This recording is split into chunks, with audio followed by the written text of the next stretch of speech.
Sir ఇప్పుడు ఒకవైపు ఇదైతే డీలిమిటేషన్ గురించి మనం మాట్లాడదాము. డీలిమిటేషన్కి సంబంధించి మనం ఇంతకు ముందు కూడా మాట్లాడాము, మళ్ళీ దాన్ని తీసుకోవాలి. డీలిమిటేషన్కి సంబంధించి ఇప్పుడు ఆల్రెడీ డిఎంకే దీన్ని ఒక కార్యాచరణగా రూపొందిస్తున్నట్టుగా కనబడుతోంది. సౌత్ ఇండియా ముఖ్యంగా దక్షిణాది రాష్ట్రాలకు సంబంధించిన ముఖ్యమంత్రులు, పార్టీలు వాళ్ళందరినీ అవుట్ రీచ్ పెంచింది. వాళ్ళందరితోని ఒక జేఏసీ అంటోంది, ఏదో దీని మీద మనం దక్షిణాది రాష్ట్రాలకు అన్యాయం జరుగుతుందన్న వాయిస్ని తీసుకొస్తోంది. రేవంత్ రెడ్డి దీనికి సపోర్ట్ చేశారు అండ్ కేటీఆర్ కూడా దీనికి అనుకూలంగానే మాట్లాడుతున్నారు. ఇది నిజంగానే దక్షిణాది రాష్ట్రాలకు అన్యాయం అన్న మాటను మాట్లాడుతున్నారు. అటు కర్ణాటక ముఖ్యమంత్రి సిద్ధరామయ్య అనుకూలంగా మాట్లాడుతున్నారు. అండ్ కానీ at the same time DK Shivakumar మాత్రం కాంగ్రెస్ హైకమాండ్ ఏ నిర్ణయం తీసుకుంటుందో దానికి కట్టుబడి ఉండాలని మాట్లాడుతున్నారు. సో బేసికలీ కాంగ్రెస్ హైకమాండ్ నిజానికి ఈ డిఎంకే వాయిస్నే కంటిన్యూ చేయాలనుకుంటోందా లేదా, అండ్ ఈ డీలిమిటేషన్ వల్ల దక్షిణాది రాష్ట్రాలకు అన్యాయం జరుగుతుంది. అందులో డీలిమిటేషన్ అంటే ఇప్పుడు జనాభా ప్రాతిపదికన చేయకూడదు అనేది వాళ్ళు మేజర్గా చెప్తున్న అంశం. ఎందుకంటే మేము మాట్లాడితే మేము ఇదేంటి ఫ్యామిలీ ప్లానింగ్ బాగా ఇంప్లిమెంట్ చేసాము, సో దట్ మాకు రాకూడదని. మీరు ఆల్రెడీ ఇంతకుముందు కూడా చెప్పారు, అసలు నిజానికి నష్టపోతూ వచ్చింది మరి వాళ్లే కదా అని చెప్పి. మన నెంబర్స్తో చెప్పినా కూడా ఎక్కది. బట్ ఎమోషన్స్ని రైజ్ చేయడం అనేది వాళ్ళ మేజర్ కుట్ర. దీన్ని ఎట్లా అర్థం చేసుకోవాలి? అండ్ డీకేఎస్కి సిద్ధరామయ్యకి మధ్య ఒక విరుద్ధ ప్రకటనలు ఇద్దరు ఇస్తున్నారు కాబట్టి దాన్ని ఎట్లా అర్థం చేసుకోవాలి? ఇది ఫస్ట్ మనం ఎన్ఈపీ గురించి మాట్లాడినప్పుడు చూసాం సాయి గారు. ఎన్ఈపీ 2020లో తమిళ్ తీసుకురావాలి కంపల్సరీ, అది మేము అలౌ చేయం హిందీని, అదొక ఎమోషన్. అది ఇప్పుడు 60 నుంచి మనం మాట్లాడు 60s నుంచి లాంగ్వేజ్ ఎప్పుడు కూడా అంతే. లాంగ్వేజ్ లక్కీలీ హైదరాబాద్లో ప్రాబ్లం లేదు మనకి ఎవరైనా ఏ లాంగ్వేజ్ అయినా మాట్లాడుకోవచ్చు. మోస్ట్లీ మనం మాట్లాడేది దక్కని. న్యాచురల్గా కూడా ఎమోషన్స్ అంటే కులము, మతము, ప్రాంతము, భాష, ఇవి జనరల్గానే ఎమోషన్స్ రేజ్ చేసేటి. హైదరాబాద్ పాపులేషన్లో 1 కోటి లక్షలు అంటున్నారు కదా పాపులేషన్, జిహెచ్ఎంసీ ఇంకా కొంచెం ఎక్కువ ఉంటుంది. దాంట్లో 40% మాట్లాడేది ఉర్దూ. ఓకే, తెలుగు మాట్లాడేది ఇంకొక 30%. మిగతా లాంగ్వేజెస్ చాలామంది ఉన్నారని చెప్పినట్టు 5 lakh మలయాళీస్ అదే టెక్నికలీ. మీ మదర్ టంగ్ ఏమైనా అడుగుతారు ఇప్పుడు సర్వేలో, మీరు ఏం మాట్లాడుతున్నారు అడుగారు. అప్పుడు మీ మదర్ టంగ్ ఏమంటే మీరు గెస్ చేసుకుంటారు మీరు మాట్లాడేది ఏంటనేది. And we don't speak Urdu for that matter. మనం మాట్లాడేది దక్కని ఇక్కడ హైదరాబాద్లో. కానీ దాని పక్కన పెడితే సాయి గారు, ఈ డీలిమిటేషన్ ఎక్సర్సైజ్ గురించి వీళ్ళు ఎందుకు ఇంత భయపడుతున్నారు అగైన్, నేను ఒక ఎగ్జాంపుల్ ఇస్తాను సాయి గారు. మన పాపులేషన్ తీసుకుందాం. తెలంగాణ పాపులేషన్ 6 కోట్లు అండి. ఎన్టీఆర్ గారు రూల్ చేస్తున్న టైంలో కానీ దానికన్నా ముందు 1967 నుంచి మొదలైంది. 76లో లాస్ట్ డీలిమిటేషన్ జరిగింది. అప్పుడు పాపులేషన్ ఒక కోటి పాపులేషన్ ఉండొచ్చు సాయి గారు. మోస్ట్లీ 1.5 crores అని పెట్టుకుందాం. 2 కోట్లు పెట్టుకుందాం సాయి గారు. 2 కోట్ల మ్యారేజబుల్ ఏజ్ గ్రూప్లో, మ్యారేజబుల్ అంటే 18 and 21 పైకి ఉన్న వాళ్ళకి ఒక 50 లక్షలు 60 లక్షలను పెట్టుకుందాం సాయి గారు. వాళ్ళకి 2 పిల్లలు పుడతారు. పాపులేషన్ ఎంత అయింది సాయి గారు? 1.2 crores. 50% పెరిగింది మీది. నార్త్లో యూపీలో అదే టైంలో పాపులేషన్ 10 కోట్లు ఉంది అనుకోండి, ఇప్పుడు 25 కోట్లు ఉంది. 10 కాదు 8 కోట్లు అని పెట్టుకుందాం. వాళ్ళు 2 పిల్లలు అనుకుంటే ఎంత అయింది సాయి గారు? వాళ్ళు 16 కోట్లు అయింది. ఇప్పుడు ఒరిజినల్ మీద 16 కోట్లు యాడ్ చేస్తే 26 కోట్లు. So their population strength is as good. Correct, మీ నంబర్ వైజ్ చూస్తే maximum number of children born in Kerala 1.6 అంటారు. ఎవడైనా అడుగుతారు 1.6 పిల్లలు ఎప్పుడైనా పుడతారా? పుడితే 1 పుట్టాలి, లేకుంటే 2 పుట్టాలి. 1.6 ఏమొచ్చింది అనేది. కానీ అది బికాజ్ యావరేజ్ చేసుకుంటారు వాళ్ళు. యావరేజ్ ఓకే సరే, ఫర్టిలిటీ రేట్ పడిపోతుంది సౌత్లోని అందరికి తెలుసు. కానీ యూపీలో పెద్ద బేస్ నుంచి ఆపరేట్ చేస్తున్నారు వాళ్ళు.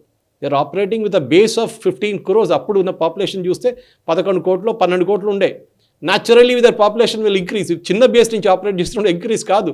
ఇప్పుడు నాగాలాండ్ లాంటి స్టేట్ తీసుకోండి సాయి గారు, లేకుంటే పుదుచ్చేరి తీసుకోండి, వాళ్ళ పాపులేషన్ ఎంత పెరిగితే కూడా తక్కువనే కనిపిస్తుంది మీకు.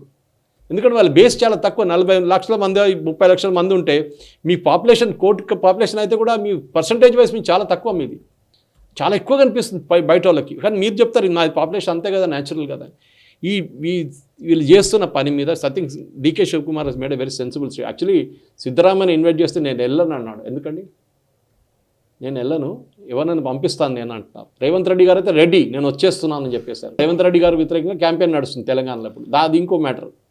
రాహుల్ గాంధీ కలవట్లేదు అది అని చెప్పి ఆయన ఒక థ్రెటనింగ్ నోట్ కూడా ఇష్యూ చేస్తారు. ఎందుకంటే ఇప్పుడు జర్నలిస్ట్ని ఎవరు ఎత్తుకెళ్తాడో తెలియదు, రేపు పొద్దున్న మా ఇంటికి వస్తారో తెలియదు పొద్దున. కానీ ఫ్రీడమ్ ఆఫ్ ఎక్స్ప్రెషన్ గురించి రాహుల్ గాంధీ గారు మాట్లాడతారు. కేరళలో ఒక జర్నలిస్ట్ని ఎత్తుకెళ్తే ఒక్కడు కాదు 3 ఎత్తుకెళ్తే పెద్ద డెమాన్స్ట్రేషన్ చేశారు కేరళలో. అక్కడ లోకల్ కేరళ యూనిట్ కాంగ్రెస్ వాళ్ళు, సిపిఎం వాళ్ళు అది, సిపిఎం వాళ్ళు దాన్ని. ఇక్కడ జరిగే డీలిమిటేషన్లో డీకే శివకుమార్ చెప్పింది కరెక్ట్. హైకమాండ్ ఇప్పుడు దాకా డెసిషన్ తీసుకోలేదు. కాంగ్రెస్ హైకమాండ్ కేసీ వేణుగోపాల్ కానీ మన పొలిటికల్ లీడర్షిప్లో రాహుల్ గాంధీ కానీ వీళ్ళెవ్వరూ మాట్లాడలేదు. అఖిలేష్ యాదవ్ మాట్లాడలేదు, వాళ్ళ అలయన్స్ పార్ట్నర్ యూపీలో. లాలూ ప్రసాద్ యాదవ్ మాట్లాడలేదు పాపులేషన్ డీలిమిటేషన్ గురించి. ఎందుకు? వాళ్ళకి తెలుసు సౌత్లో ఈ క్యాంపెయిన్ నడుస్తున్నప్పుడు బీజేపీ వాళ్ళు అదే వాడుకుంటారు బీహార్కి వెళ్ళి. బీహార్లో కూడా ఒక క్యాంపెయిన్ నడుస్తుంది, ఒక అస్మిత క్యాంపెయిన్. వాళ్ళది మేము బీ ప్రౌడ్ టు బి ఏ బీహారీ అన్నమాట. ఎందుకంటే ఇదే తమిళనాడులో ఉన్న వాళ్ళు పొలిటీషియన్స్ ఏం చెప్పారు, బీహారీ వాళ్ళు మా దగ్గర వచ్చి టాయిలెట్లు కడుగుతారు అని. చాలా డ్యామేజింగ్ స్టేట్మెంట్ అది. అంటే టాయిలెట్ కడగడం ఎంత ఖరాబ్ అని సైగర్ అర్థం కాదు నాకు. అదే this is a attitude they have. North Indians అనగానే ఇప్పుడు సరే సౌత్ ఇండియన్స్ మీరు మద్రాసి అని అంటుండే ముందు. ఇప్పుడు కానీ మీరు అక్కడ డివైడ్ క్రియేట్ చేస్తున్నారు. They are creating that impression. New education policy కానివ్వండి, డీలిమిటేషన్ కానివ్వండి, మా సీట్లు పోతాయి, మీ సీట్లు పోతే పోవు, మీ సీట్లు తగ్గదు. ఎందుకంటే మీ పాపులేషన్ కూడా ఇంక్రీజ్ అయింది. పర్ సీట్ లోక్సభ సీట్కి దీనికన్నా ముందు 10 లక్షలు ఉండే సాయి ఒక లోక్సభ ఇది కాన్స్టిట్యుయెన్సీకి పాపులేషన్ 10 లక్షలు. ఎప్పుడు 76లో. అక్కడి నుంచి మారిందా సాయి గారు ఇప్పుడు? మల్కాజిగిరి కాన్స్టిట్యున్సీ దీనికన్నా ముందు కూడా మనం మాట్లాడే 36 లక్షల ఓట్లు, 36 లక్షల ఓటర్స్ ఉన్నారు మల్కాజిగిరిలో. ఇప్పుడు లేటెస్ట్ రౌండ్ తీసుకుంటే మీకు 38 దాకా వస్తుంది. ఇంకా బస్ అవుతుంది 2029కి వచ్చేది 40 లక్షలు అవుతుంది. 40 లక్షలు ఎన్ని సీట్లు రావాలి సాయి గారు? అప్పుడు 4 రావాలి కదా. మల్కాజిగిరి మెడ్చల్ చేస్తారు, మల్కాజిగిరి చేస్తారు, అల్వాల్ చేస్తారో ఇంకేమైనా పేర్లు పెట్టుకుంటారో తెలియదు మనకి. మీ సీట్లు తగ్గదు, మీ సీట్లు పెరుగుతుంది. కానీ మీకు భయం ఏంటంటే నార్త్ సీటు మీకన్నా ఎక్కువ పెరుగుతుంది డెఫినెట్గా. 10 కోట్లు ఉన్న పాపులేషన్ యూపీలో, లేకుంటే 5 కోట్లు ఉన్న పాపులేషన్ యూపీలో 76లో, ఇప్పుడు అది 25 కోట్లు అయింది. సో అక్కడున్న సీట్లు కూడా పెరుగుతుంది ఆటోమేటిక్గా. మీ సీట్లు పెరిగింది కదా. కానీ మీకు భయం ఏంటంటే నంబర్ ఆఫ్ సీట్స్ పెరుగుతుంది అక్కడ. మాకు 10 వస్తే వాళ్ళకి 50 వస్తుంది. ఇది వాళ్ళ భయం. నేను ఒక నంబర్ చెప్తున్నాను అంతే. If I'm getting 1 they are getting 3. అది రాకూడదు. ఎందుకు భయపడుతున్నారండి? సౌత్ని ఇగ్నోర్ చేస్తారు. కాదు, భయం అది కాదు. అక్కడ బీజేపీ వాళ్ళు కలుస్తారు, బీజేపీ పార్టీ. ఎందుకంటే మన అందరూ అంట ఇప్పుడు పార్టీ యూపీలో ఎవరు కలుస్తారో వాళ్ళే రూల్లో ఉంటారని చెప్పి ముందటి నుంచే నెహ్రూ గారు అలహాబాద్ నుంచి వాళ్ళ ఫ్యామిలీ కూడా. సో యూపీలో ఎవరెవరు కలుస్తారో అప్పుడు అందరూ they will start ruling the country. ఇప్పుడు కూడా అదే చూస్తున్నాం మనం. కానీ ఈసారి బీజేపీకి చాలా తక్కువ సీట్లు వచ్చినాయి. మనందరూ చూసాం. మీరు ఎందుకు భయపడుతున్నారు? అప్పుడు చెప్పొచ్చు కదా, ఆ ఎక్కువైన సీట్లు కూడా మేమే కలిసేస్తామండి, మరి టెన్షన్ ఎందుకు మీకు? కాదు, అక్కడ ప్రాబ్లం అది చెప్పట్లేదు ఎవరు. స్టాలిన్ కానీ, సిద్ధరామయ్య కానీ, రేవంత్ రెడ్డి కానీ దీని గురించి మాట్లాడలేదు. మీకు భయం ఏంటంటే మీరు ఇక్కడ 100% సీట్ గెలిచినా కానీ అక్కడ మీరు గెలవలేరు. మీరు దమ్ముంటే చెప్పండి, మేము యూపీ గెలిచి చూపిస్తాము, యూపీలో రేపు 200 సీట్లు పెట్టుకోండి, మేము 200 సీట్లు, మేము 180 సీట్లు మేము గెలుస్తాం, బీజేపీకి 20 సీట్లే ఉంటుందని చెప్పండి. చెప్పలేరు. బీహార్లో చెప్పండి, చెప్పలేరు. మధ్యప్రదేశ్ చెప్పండి, చెప్పలేరు. రాజస్థాన్, మహారాష్ట్ర, ఛత్తీస్గఢ్, ఒడిశా, అస్సాం, ఎక్కడ లేదు. వీళ్ళ భయం ఇది. ఇది ఫోబియా క్రియేట్ చేస్తున్నాను చూడండి, north Indians against north India. మనకు ఆ ప్రాబ్లం లేదు సార్. నా అంటారు చాలామంది మనం మ్యాప్లో వేస్తున్నప్పుడు ఆ తెలంగాణ వేస్తారు సౌత్ ఇండియా అని చెప్పి. మన ఒకడు కాంగ్రెస్ వాడు వేసిండు ఒక సర్వే అంట, ఏది మహారాష్ట్ర సౌత్ ఇండియా అంట, గుజరాత్ కూడా సౌత్ ఇండియా అన్న. అర్థం కాదు, వీళ్ళ జాగ్రఫీ ఎవరు నేర్పించారో అర్థం కావట్లేదు. సో మీరేం భయపడుతున్నారంటే మీ సీట్లు తగ్గట్లేదు, వాళ్ళ సీట్లు పెరుగుతుంది, అది మీ భయం. సో దాని బదులు మీరేమంటున్నారు, లేదండి ఇదంతా వాళ్ళు నార్త్ ఇండియన్స్ తీసుకెళ్ళిపోతారు సీట్లు అని, మనకు సీట్లు ఈ సీట్లు ఎక్కడ తగ్గదండి. హోమ్ మినిస్టర్ అమిత్ షా గారు క్లియర్గా ఎక్స్ప్లెయిన్ చేశారు, south will not lose a single seat, but proportionately definitely delimitation commission చూస్తున్నప్పుడు నార్త్లో ఉన్న యూపీలో పాపులేషన్ 10 కోట్ల నుంచి 25 కోట్లు అయితే డెఫినెట్లీ ఆ population wise they have to get more seats. మీరు బేస్ పెద్దది యూపీది, మీ బేస్ చిన్నది, అది ఒకటి అర్థం చేసుకోండి. మీరు 3 కోట్ల నుంచి 9 కోట్లకి వేస్తే యూ హ్యావ్ 200% గ్రోత్. వాళ్ళు 10 కోట్ల నుంచి 25 కోట్లకి వెళ్తే 2.5% వాళ్ళ గ్రోత్. మీ గ్రోత్ ఎక్కువ ఉంది కానీ మీ బేస్ చిన్నది. మీది you're operating on small base. Statistics ఉన్న స్టూడెంట్స్ అర్థం చేసుకుంటారు ఇది.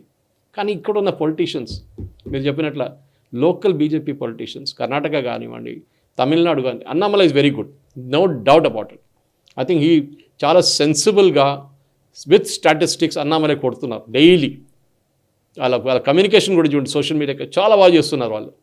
ఇదే పాయింట్స్ వాళ్ళు ఎక్స్ప్లెయిన్ చేస్తున్నారు. మీ ప్రపోర్షనేట్ బేసిస్ మీరు 3 కోట్ల నుంచి 9 కోట్లకి వెళ్తే మీ గ్రోత్ ఇస్ 200%. అదే టైంలో వాళ్ళు గ్రో చేసిన 3 నుంచి 6 తీసుకుందాం సాయి గారు, 3 కోట్ల నుంచి 6 కోట్ల 100% గ్రోత్. అక్కడ ఏమంటే వాళ్ళు 10 కోట్ల నుంచి 25 కోట్లకి వెళ్తున్నారు వాళ్ళు. So your growth is based on a smaller base. మీకు వస్తుంది సీట్లు, మీకు పెరుగుతుంది సీట్లు. తెలంగాణలో ఇప్పుడున్న 17 బహుశా 22, 23 కావచ్చు ఈజీగా. మల్కాజిగిరి 4 అయిపోతుంది. సో మీకు ప్రాబ్లం ఏంటండి? సీట్లు పెరిగింది కదా 5, మా 5 కాదండి, అక్కడ 50 పెరిగింది. మీకు అది భయం. అక్కడ మీరు గెలుస్తారని చెప్పండి, దమ్ముండే చెప్పండి, యూపీ మేము గెలుస్తాం, అక్కడ 200 సీట్లు నేను దీనికన్నా ముందు చెప్పినట్లు, బీహార్ మేము గెలుస్తాము, ఛత్తీస్గఢ్ మేము గెలుస్తాం, రాజస్థాన్ ఎక్కడైనా మీరు సీట్ పెంచుకోండి, అక్కడన్నీ మేము గెలుస్తాం. అది వీళ్ళతో కాదు. వీళ్ళకి తెలుసు, ఇంగ్లీష్లో అంటే the writing is on the wall. వీళ్ళతో చేయలేరు, అదే భయపడుతున్నారు అన్నమాట. ఈ వీడియో మీకు నచ్చినట్టయితే లైక్ చేయండి, 10 మందికి షేర్ చేయండి. అలాగే కామెంట్ల రూపంలో మీ అభిప్రాయాలను మాతో పంచుకోండి. Nationalist hub group of channels ను సబ్స్క్రైబ్ చేసుకుని తెలుగునాట జాతీయవాద జర్నలిజాన్ని ప్రోత్సహించండి. ఈ వీడియో కింద ఉన్న బెల్ ఐకాన్ పై క్లిక్ చేయడం మర్చిపోవద్దు.